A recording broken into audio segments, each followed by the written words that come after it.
വയനാട് നിന്ന് വീണ്ടും ദുഃഖവാർത്തയാണ് വരുന്നത്. പക്ഷേ ദുഃഖത്തിൻ്റെ തീവ്രത കൂട്ടാത്തത് ആരും മരിച്ചിട്ടില്ല, അപകടങ്ങളില്ല. എന്തായാലും ഏതൊരു ദുരന്തമുണ്ടാകുമ്പോഴും അതിൽ മനുഷ്യർ മരിക്കുക, കുട്ടികൾ മരിക്കുക, സ്ത്രീകൾ മരിക്കുക, അല്ലെങ്കിൽ പക്ഷിമൃഗാദികൾ മരിക്കുക, അല്ലെങ്കിൽ സ്ഥാവര ജംഗ വസ്തുക്കൾക്ക് കുഴപ്പം വരുമ്പോഴാണ് നമുക്ക് ദുഃഖം കൂടുന്നത്. അല്ലെങ്കിൽ പിന്നെ എല്ലാ നിമിഷവും സുനാമി ഉണ്ടാകുന്നുണ്ട്, ഭൂമിയിൽ ഭൂകമ്പം, എവിടെയെങ്കിലുമൊക്കെ എന്തെങ്കിലുമൊക്കെ ദുരന്തങ്ങളെല്ലാം പ്രതിഭാസങ്ങൾ ഉണ്ടാകുന്നു. ഇത് മണ്ണിടിച്ചിൽ എന്ന് പറയുന്ന ഒരു പ്രകൃതിയുടെ പ്രതിഭാസമാണ്. അത് മനുഷ്യൻ്റെ ഇടപെടൽ കൊണ്ടും മണ്ണിടിച്ചിലുണ്ടാകും, സ്വാഭാവികമായും മണ്ണിടിയാറുണ്ട്.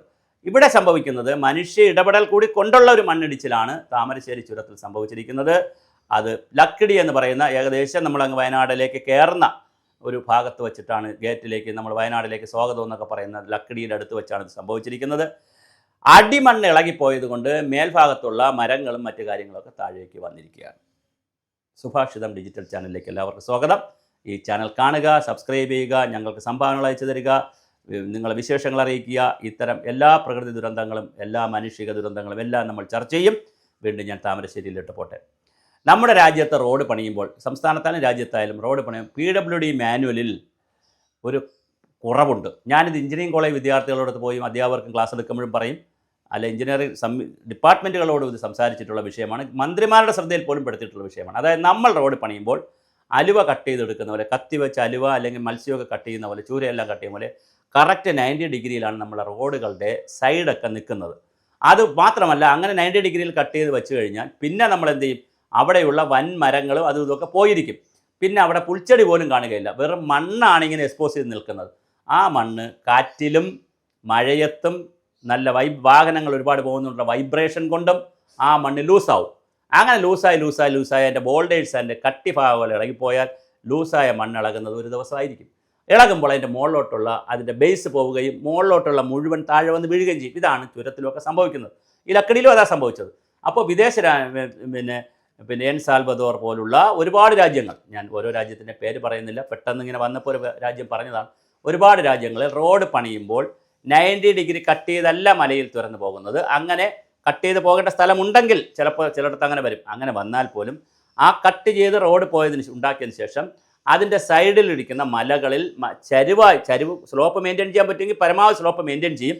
അല്ലെങ്കിൽ ആ സ്ലോപ്പ് മെയിൻറ്റെയിൻ ചെയ്യാൻ ആ തട്ടുതട്ടുകളായി തിരിക്കുകയും അവിടെ നല്ല ഡീപ്പ് റൂട്ടഡ് ആയിട്ടുള്ള, എന്ന് പറഞ്ഞാൽ ആഴത്തിൽ വേര് പോകുന്ന, ഒരു മണ്ണൊലിപ്പ് വന്നാലും തടസ്സമുണ്ടാക്കാത്ത രീതിയിലുള്ള വളരെ വളരെ കൃത്യമായിട്ടുള്ള ഒരുപാട് രീതികളിലുള്ള ഫെൻസിങ് നടത്തും. അത് ബയോ ഫെൻസിങ് നടത്താറുണ്ട്.